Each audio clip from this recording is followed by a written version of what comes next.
La banda de la Magliana dominó la escena de actividades ilícitas en Roma entre finales de la década de los 70 y principios de los 90, en el oscuro contexto de los años de plomo.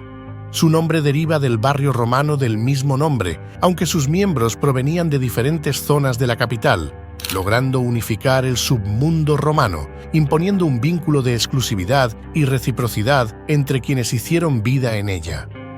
A través de métodos despiadados, la pandilla extendió su control sobre toda la ciudad. Es difícil enumerar todas sus fechorías, pues iban desde secuestros hasta el control del juego, pasando por robos y el tráfico de drogas, creando una vasta red de contactos con otras organizaciones criminales, exponentes de la masonería y sectores desviados de las finanzas y la política. A continuación, un grupo hipotéticamente desaparecido, pero cuyos colaboradores todavía reciben sentencias judiciales: la banda de la Magliana.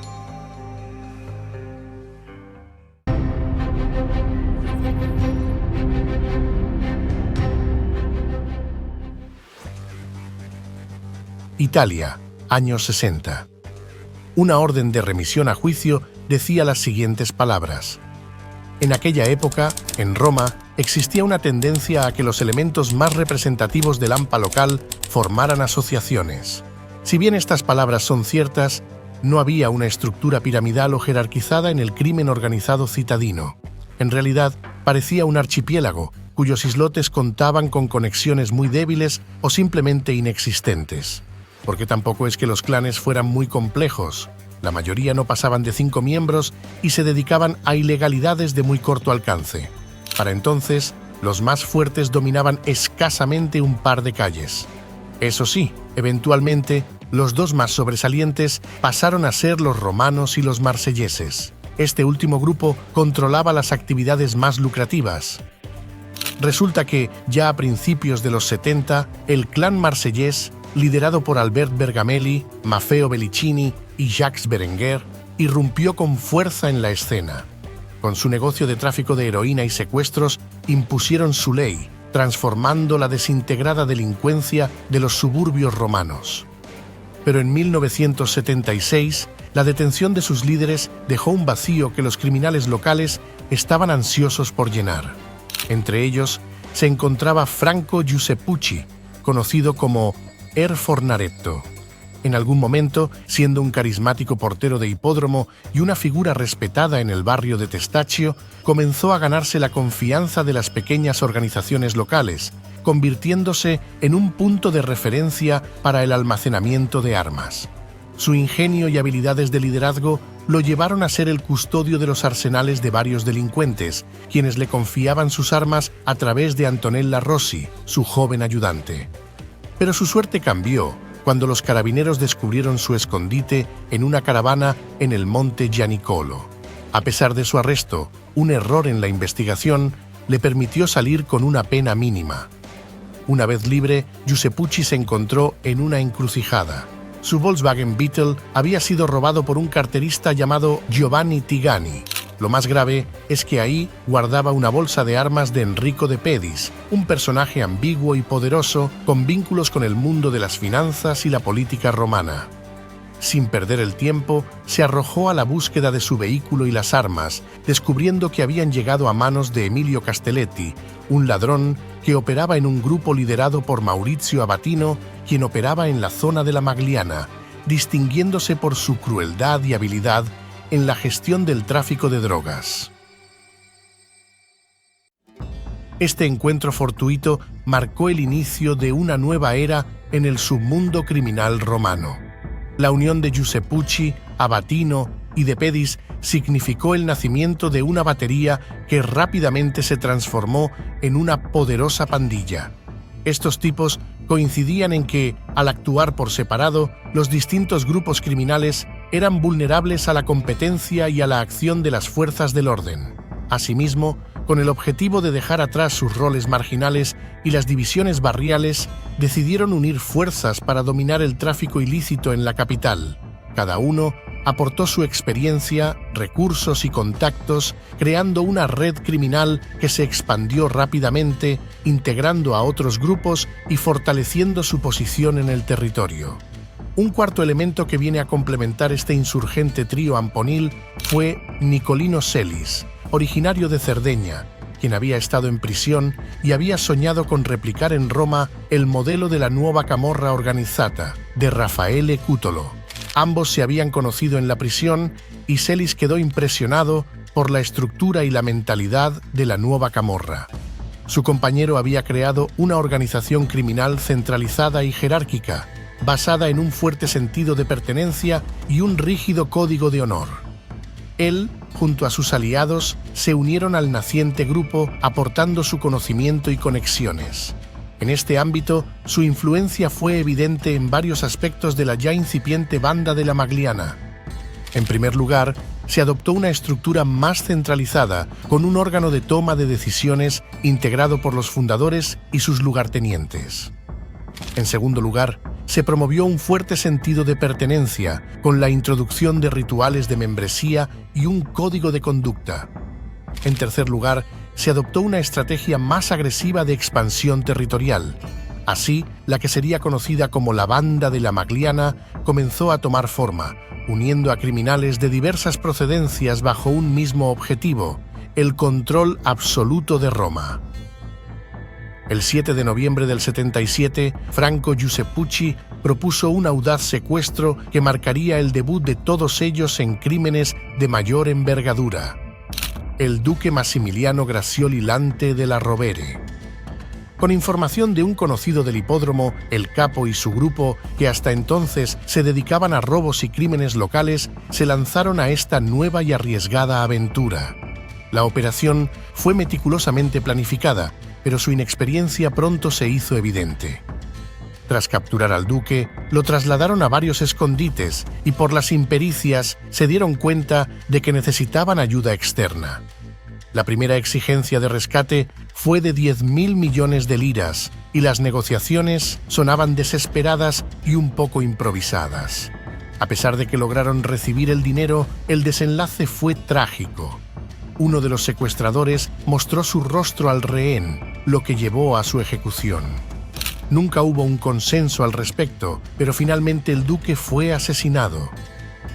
Exceptuando este final, se consolidó la unión entre las diferentes facciones de la banda, demostrando que la colaboración entre grupos criminales podía ser no solo posible, sino lucrativa. Contra todo pronóstico, aquella vez ganó el crimen. Roma está en nuestras manos, se decían entre ellos, y la verdad era difícil rebatirlos. Después de desaparecer a un miembro de la nobleza secuestrado y de cobrar el rescate del difunto sin que eso acarreara consecuencias negativas para ellos. Estaban decididos a expandir su control sobre la ciudad sin importar las alianzas que tuvieran que forjar. La droga fluía libremente y los antiguos ladrones de barrio se transformaron en empresarios del narcotráfico, utilizando métodos brutales para consolidar su poder. Por otra parte, el secuestro del presidente del partido político Democracia Cristiana, Aldo Moro, por la organización terrorista de izquierda Brigadas Rojas a principios del 78 sumió a Roma en el caos. Se dice que el sitio donde fue mantenido, ubicado en Vía Montalcini, estaba rodeado por las casas de varios miembros de la banda, lo que planteaba inquietantes preguntas sobre su complicidad y conocimiento mutuos en su secuestro. Abatino reveló una vez que incluso fueron contactados para localizar su escondite. Flaminio Piccoli, un diputado demócrata cristiano, se había acercado a ellos en busca de información, enviado por Raffaele Cutolo. A pesar de la cercanía, Abatino se mostró reacio a involucrarse, aunque Giuseppucci aparentemente sí obtuvo información sobre la ubicación del cautivo dirigente. Claro, su asesinato el 9 de mayo no hizo más que avivar el mito, pero el siguiente gran golpe fue contra Franco Nicolini, un poderoso corredor de apuestas en el hipódromo de Tor di Valle. Este último había humillado a Nicolino Selis durante una revuelta en prisión, siendo este antiguo rencor el combustible necesario para actuar. Así, el 25 de julio de ese mismo año, mientras la multitud abandonaba el hipódromo, Nicolini fue emboscado y asesinado a tiros por miembros de la banda, con la aprobación del temido Raffaele Cutolo, la inspiración del rencoroso autor intelectual. A pesar de su creciente poder, continuaron involucrándose personalmente en los crímenes que ordenaban, manteniendo su esencia de trabajadores del delito, aunque fueran los jefes. Para ese momento, una red compleja se tejía entre traficantes de diferentes niveles. Los cavalli, intermediarios de la banda, conectaban a las pequeñas hormigas con el suministro de drogas, creando un monopolio que controlaba el mercado. Antonio Mancini, un miembro arrepentido, reveló que para este punto ya habían extendido su influencia por toda la ciudad, asegurando que el suministro de estupefacientes ya no era un problema. Imponían su producto a los traficantes, garantizándoles protección a cambio de su lealtad. Si alguien se negaba, su vida estaba en peligro, o mejor dicho, condenada. En sus propias palabras, estábamos poniendo a la competencia en una posición en la que ya no podrían operar a menos que recurrieran a nosotros. Pero aquello era difícil de mantener, por eso Roma se tuvo que dividir en zonas, cada una bajo el mando de miembros diferentes. Desde Testaccio hasta Ostia, cada área tenía su propio jefe y las reglas eran estrictas. Nadie debía siquiera pisar el territorio de otro. Para reforzar aún más su situación, crearon un sistema de lealtad y corrupción que aseguraba su poder a través de los ingresos del narcotráfico y de las otras actividades delictivas, pues se dividían equitativamente entre los miembros. Si un solo centavo se asignaba injustamente a alguien más, conllevaba invariablemente a la venganza. A medida que la organización crecía, también lo hacían sus conexiones con proveedores de drogas como Kobak Kim, quien traía heroína de Tailandia. Pero la corrupción era un arte que la banda de la Magliana dominaba a la perfección. Con conexiones que abarcaban desde abogados y médicos hasta políticos, manipulaban el sistema judicial a su antojo. Hubo una época en que entrábamos con carros al servicio del Estado, entrábamos debajo del Palacio de Justicia, descargábamos pieles, antigüedades, teníamos un contrato con un escribano mayor que nos decía que esos jueces eran corruptos. Recordaba alguna vez un miembro acostumbrado a jugar con fuego sin quemarse. En febrero del año siguiente, una redada llevó al arresto de 29 participantes y colaboradores, incluidos Abatino y Giuseppucci, acusados de secuestro y lavado de dinero. Para sorpresa de nadie, todos fueron liberados rápidamente, en parte gracias a todos estos contactos. El 20 de marzo, el periodista conocido por sus investigaciones sobre escándalos políticos, Mino Pecorelli, fue asesinado en Roma. Ese hombre había hecho enemigos poderosos y su muerte, a manos de un sicario que le disparó 4 veces, dejó un rastro de sospechas que apuntaban a la banda de la Magliana y a figuras políticas de alto perfil, como Giulio Andreotti. Poco después, el falsificador Antonio Cicciarelli, vinculado a la organización, dejó pistas en un taxi que conectaban el crimen con el secuestro de Aldo Moro. El 2 de agosto de 1980, la masacre en la estación de Bolonia, orquestada por militantes de los núcleos armados revolucionarios, dejó una estela de horror y confusión, y la banda de la Magliana se convirtió en un actor clave en el oscuro entramado de intereses que rodeaba el atentado. Resulta que, a las 10:25 de ese día, una bomba explotó en la sala de espera de segunda clase de la estación de Bolonia, matando a 85 personas e hiriendo a más de 200. El artefacto, compuesto por 23 kilogramos de explosivos, estaba ubicado en una maleta y fue detonado con un temporizador. La explosión provocó el derrumbe del ala oeste de la estación y dañó el tren estacionado. Los autores materiales estaban conectados a una red más amplia que incluía a sectores desviados de los servicios secretos y figuras políticas. Durante las investigaciones se descubrió un arma que habría servido para despistar a los peritos. De esa forma, las conexiones entre la banda, los servicios secretos y la subversión negra se hicieron evidentes. Sin embargo, la muerte de Franco Giuseppucci el 13 de septiembre de 1980, en una emboscada en Trastevere, marcó un punto de inflexión para todos los capos cercanos. Orquestado por el clan rival de los Proietti, el capo herido de muerte logró llegar con vida al hospital, para finalmente dejar este mundo. Su fallecimiento permitió que se diluyera el liderazgo interno de la banda y emergieran dos facciones dominantes: el grupo Magliana, liderado por Maurizio Abatino, y el grupo Testaccini, encabezado por Danilo Abruzzati y Enrico De Pedis. Estos últimos, cada vez más involucrados con mafiosos y políticos corruptos, comenzaron a transformar la banda en una especie de agencia criminal al servicio de intereses oscuros. Tanto así que Abatino y sus seguidores los acusaron de traicionar los principios organizacionales, mientras que estos últimos buscaban expandir su influencia y poder. El resultado fue una guerra silenciosa, caracterizada por intereses divergentes, pugnas internas y un aumento de la violencia interna. Con todo y las dificultades, seguían siendo identificados como un solo grupo, porque el asesinato encendió a su vez una guerra brutal entre ambas facciones de la Magliana contra el clan Proietti, con una serie de muertes y emboscadas que dejaron un rastro de sangre en Roma. Mancini lo dejó muy claro en su testimonio. Desde hace un tiempo, esta pandilla estaba resguardada, precisamente para no tener guardias sobre ellos. Luego matan a Giuseppucci. Entonces ya no era posible permanecer en esas condiciones, teníamos que demostrar quiénes éramos y cuántos éramos. El primer acto de represalia fue un error trágico. Atacaron a Pierluigi Parante, un abogado de 28 años e hijo de un industrial, y su novia Nicoletta Marchesi, ambos totalmente ajenos al clan enemigo. A pesar de esto, la violencia se intensificó y los Proietti comenzaron a sufrir pérdidas significativas. A su vez, en uno de los episodios más significativos de la lucha interna entre las facciones, fue asesinado de Nicolino Celis, quien, tras la muerte del antiguo líder, comenzó a actuar de manera desafiante, exigiendo su parte de las ganancias y desafiando la autoridad de De Pedis.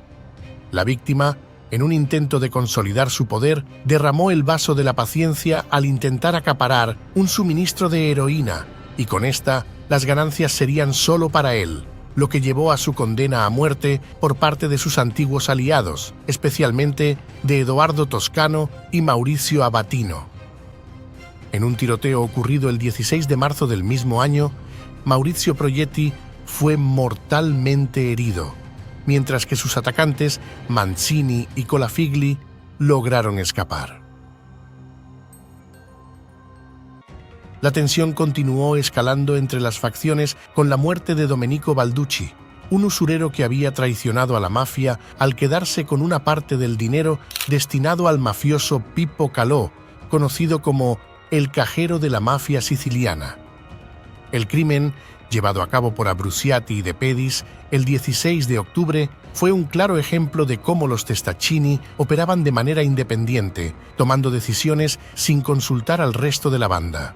La falta de comunicación y la satisfacción de los intereses personales por encima de los comunes fueron creando un clima de desconfianza y hostilidad. A la par de todos estos eventos, todos ellos encontraron inesperadas conexiones con círculos neofascistas, donde el ideario político se desdibujaba ante el interés común de obtener armas y controlar territorios.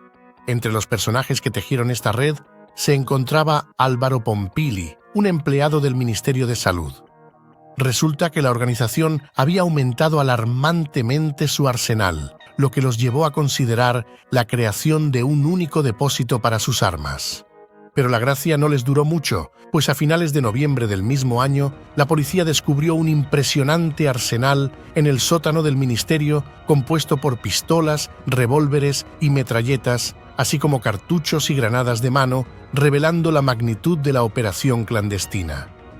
Otro contacto era con el enigmático profesor Aldo Semerari, un psiquiatra forense y miembro de una logia masónica, quien junto a su colega Fabio De Felice ideó un plan audaz. En lugar de crear una estructura para financiar actividades subversivas, aprovecharían las ya existentes en el submundo criminal. Así, se establecieron encuentros clandestinos en la villa de Felice, donde se discutieron intercambios de favores entre la banda y los extremistas de derecha. Aunque todos ellos se mostraban indiferentes a las ideologías de sus aliados, la colaboración prometía beneficios mutuos, como la obtención de evaluaciones psiquiátricas favorables para sus miembros en problemas legales.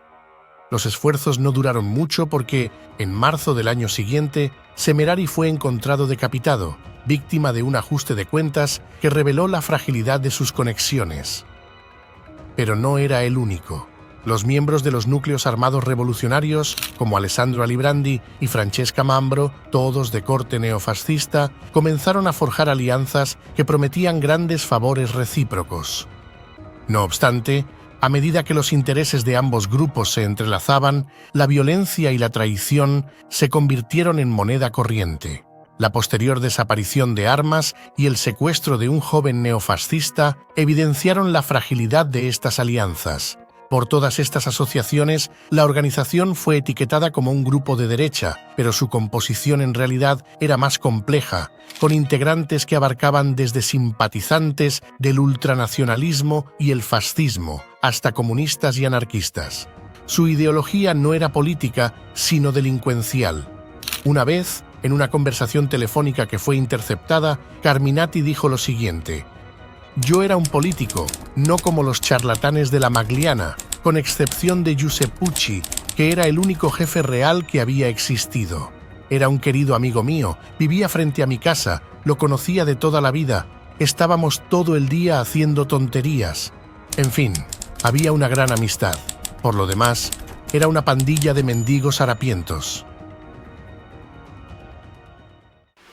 Mientras tanto, los problemas internos iban creciendo con el intento de matar en el centro de Milán a Roberto Rossone, vicepresidente del Banco Ambrosiano, cuya fechoría fue encargada por la mafia a través de Abruzzati.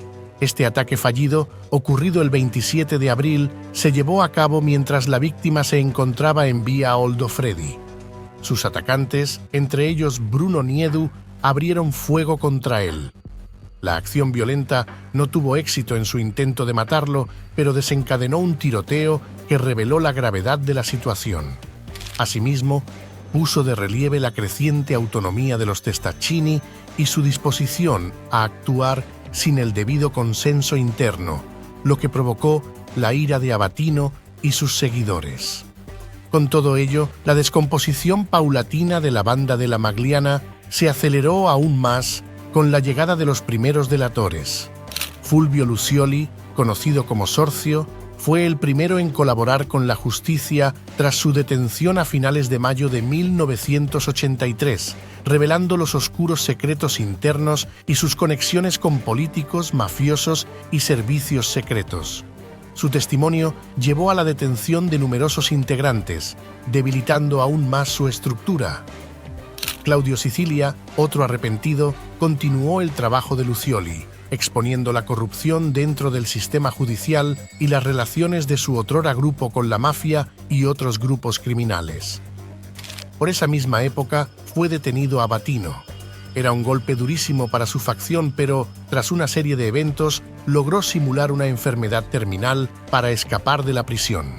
En diciembre de 1986, se fugó de una clínica y se convirtió en prófugo, mientras su hermano fue asesinado en un intento por descubrir su paradero que permaneció en misterio durante varios años. A medida que las revelaciones de los arrepentidos se acumulaban, la banda de la Magliana se encontraba en un estado de descomposición total, con sus miembros enfrentándose entre sí en una lucha por el poder y la supervivencia. La violencia, la traición y la corrupción se convirtieron en la norma, y el entramado, que una vez fue temido y respetado, se fue desmoronando bajo el peso de sus propios conflictos internos. De hecho, enfrentaron una crisis interna aún mayor tras la liberación de sus miembros, cuando el sistema acusatorio basado en las declaraciones de los arrepentidos Lucioli y Sicilia se desmoronó. A pesar de la intención implícita de reorganizarse, ya se encontraban lo suficientemente divididos como para limar asperezas y pasar la página. El 13 de febrero de 1989, Toscano fue liberado y buscó a De Pedis con intenciones de venganza. Con lo que no contaba es que este último, anticipándose a las intenciones del primero, planificó una emboscada. El 16 de marzo, Toscano fue asesinado por unos sicarios, enviados por el objetivo original. Por su parte, en julio, Colafigli, tras escapar de un manicomio, comenzó a planear la eliminación de De Pedis. Así, el 2 de febrero del año siguiente, logró atraerlo a una emboscada que tuvo lugar en Vía del Pellegrino, cerca de Campo de Fiori, donde fue asesinado por dos hombres en motocicletas que se le acercaron cuando salía de una joyería en plena calle y uno de ellos le disparó. El cuerpo fue inicialmente enterrado en el cementerio de Campo Verano, pero luego fue trasladado a la Basílica de San Apolinar. Se sospechó de la posible complicidad de servicios secretos en su eliminación y varios aspectos sobre su muerte han sido objeto de controversia. A diferencia de otros miembros de la pandilla, se sabe que De Pedis no bebía, no consumía narcóticos, no despilfarraba dinero y no se ensuciaba directamente las manos con sangre. Eran sus hombres quienes hacían, llamémoslo así, los mandados. A su vez, la colaboración de Claudio Sicilia también lo convirtió en un objetivo y fue asesinado en 1991, un destino que le esperaba a cualquier miembro que decidiera traicionar a la organización. Tras varios años desaparecido, Abatino fue finalmente encontrado y detenido en Caracas, Venezuela, en el 92, gracias a un operativo policial que siguió a una llamada telefónica que hizo a su familia en Nochevieja, un gesto que sabía que podría revelar su ubicación. Inmediatamente después, decidió colaborar con las autoridades italianas, anunciando su intención de arrepentirse y de contar todo lo que sabía. El 16 de abril del año siguiente, con bastantes testimonios y elementos probatorios que fueron como una bomba fulminante, se llevó a cabo una gran operación policial que resultó en la detención de numerosos de sus asociados. Sus declaraciones, junto con las de otros arrepentidos, llevaron a un juicio masivo contra la banda de la Magliana, que comenzó el 3 de octubre de 1995. Los cargos incluían tráfico de drogas, extorsión y homicidio. En la práctica, implicaba un golpe mortal para todo el grupo, aunque siempre cabía la posibilidad de escaramuzas con el paso de los años. Tanto así que, aunque demasiado debilitada por las detenciones, los asesinatos y las traiciones parecen haber encontrado una forma de resurgir en los rincones y esquinas de Roma. Llevo años diciendo que la banda está viva. Los magistrados me escuchan intermitentemente, pero nadie tiene fuerzas para contradecirme. No tengo opiniones, respondo preguntas y si no sé, me callo. Roma sigue en manos de la banda de la Magliana. Ahora ya no dispara, pero hace negocios importantes, ha afirmado Antonio Mancini. Según él, los antiguos integrantes han utilizado el dinero de sus caídos y encarcelados para mantener sus negocios. Y quizá tenga algo de razón, porque el golpe contra Paolo Frau el 18 de octubre del 2002, un ex lugarteniente de De Pedis, marcó un nuevo capítulo de violencia en el submundo criminal. Frau, quien había asumido el control de las actividades en la costa romana, fue abatido a tiros cerca de su casa en Vía Francesco Grenet, en Ostia Lido, en circunstancias que siguen sin resolverse. Se dice que mientras se disponía a subirse a su carro, un sicario con el rostro cubierto por un casco integral le asestó 3 balazos a quemarropa antes de huir en su moto. Este crimen fue solo el comienzo de una serie de homicidios, arrestos y juicios que sacudieron desde los cimientos a las sobras de la banda. Su nombre surgió más adelante en casos como el de Emanuela Orlandi, una joven desaparecida en 1983 y que incluso vinculó a la banda con las entrañas del Vaticano. El 29 de febrero del 2008, Umberto Morzilli fue asesinado en Centocele, Roma, por 2 sicarios en moto que le dispararon en la cabeza mientras intentaba escapar en su Mercedes-Benz. Emidio Salomone, igualmente con antecedentes delictivos, fue liquidado de 2 disparos en la cara en Acilia el 4 de junio, un año después. El 21 de septiembre de 2010, la Oficina Distrital Antimafia de Roma llevó a cabo una importante operación antiblanqueo de dinero. Las investigaciones revelaron que la banda de la Magliana continuó ejerciendo una influencia significativa a través de una red de negocios ilícitos que resultó en la detención de 11 personas, incluyendo a Enrico Nicoletti, conocido como su cajero. A principios del año 2018, Fausto Pellegrinetti, un miembro activo de la banda de la Magliana desde la década de los 80, fue arrestado en Alicante, España, tras 15 años de fuga. Fue extraditado a Italia, donde afrontó las consecuencias legales de sus actos. Su detención se produjo en un contexto de cooperación internacional entre las fuerzas policiales italianas y españolas que trabajaron juntas para localizar y capturar al capo. Así llegamos a esta década, pues en febrero de 2021, Marcello Colafigli, quien había sido admitido en un régimen de semilibertad y es considerado el último gran jefe de la banda, fue arrestado nuevamente por seguir gestionando una importante red de tráfico de drogas a pesar de las restricciones impuestas. La policía descubrió que estaba en contacto con narcos sudamericanos y miembros de la 'Ndrangheta y la Camorra, y que orquestaba la importación de sustancias estupefacientes desde España y Colombia. El 4 de junio de 2024, en el marco de un nuevo proceso antidrogas en su contra, condujo a la ejecución de 28 medidas cautelares. De esa forma, el balance actual de la banda de la Magliana es, por lo tanto, complejo. Aunque como entidad lleva décadas desmantelada, el legado ilícito e infame sigue influyendo en el panorama de la mafia local romana, con miembros fallecidos de las peores maneras y con sobrevivientes que aún pagan las consecuencias de sus actos o siguen involucrados en sus viejos oficios.